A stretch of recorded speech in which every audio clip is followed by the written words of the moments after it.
To a child, even the littlest of things can make the biggest of differences in their world. And that's never more true than when a child needs treatment for a chronic illness.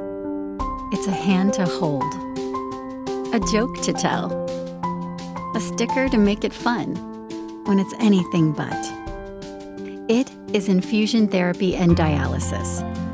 It is 26,505 needle pricks into 800 tiny arms. It is 3,400 infusions. And it is over 106,000 hours spent by hundreds of children and their parents in a cramped 363 square foot room at the Infusion and Dialysis Center each year. We're providing the best care for our patients, but with a little more space, we can do even bigger things for our children. The past 20 years has seen an explosion of disorders that we take care of at Connecticut Children's Medical Center that involve disorders of the immune system and chronic inflammation. For me in particular, as a pediatric gastroenterologist, that means disorders called inflammatory bowel disease.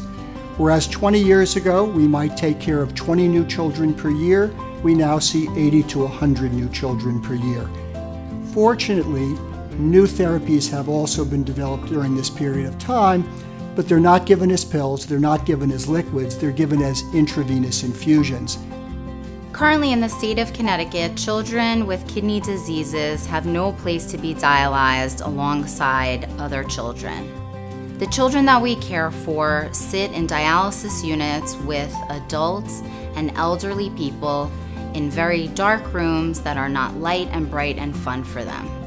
This is uncomfortable not only for their social and emotional well-being, but also physically for them. And those infusions may require time in the hospital ranging from an hour up to a full day. When our daughter was diagnosed with Crohn's, our daughter Alexandra, she was just 2 years old at that time, so it was a pretty big surprise and pretty big impact on our lives. We learned we were going to have to move on to Remicade, and that was a big step for us. That would have to be through an infusion, and that is not easy for anyone, let alone a child who was just 3 years old. Each room had 3 patient seats with 1 seat for a caretaker, and there's equipment. And as we went through the 2 rooms, my husband looked at me and said, well, I'm not going to be able to be there. I can't do this with you guys. Because my husband's 6'4½", and we were both concerned about crowding other people out.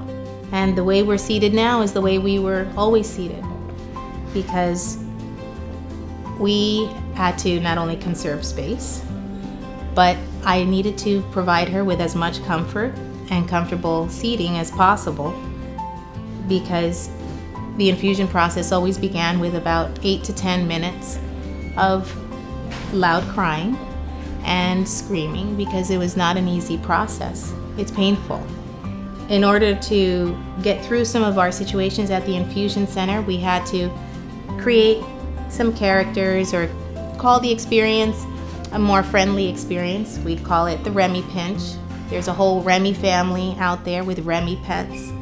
And we were able to get to know and live with Henrietta the hippo, who's taken us through a lot of painful situations, but she always reports for duty and gets Alexandra ready and through any situation. Many of the families that we care for here in pediatric nephrology at Connecticut Children have overcome enormous hurdles to get their children dialysis and ultimately kidney transplantation. One such child I can think of who I hold close to my heart is Daniel. He was born with something called Prune belly syndrome, where the skin on his belly is wrinkled and his kidneys did not form properly. He was born in the capital of Puerto Rico and was cared for there by many wonderful nurses and doctors. Early in life, his mom knew things were wrong. He was not eating by mouth, he was not developing normally, and by 1.5 years of age had no interest in walking at all. She was then told that he would need dialysis. The state of Puerto Rico could provide dialysis for him alongside adult patients, but he would have to go on a waiting list for a kidney transplant that typically takes between 6 and 7 years for these children. When we first met Daniel, we fell in love. He was happy and smart and funny.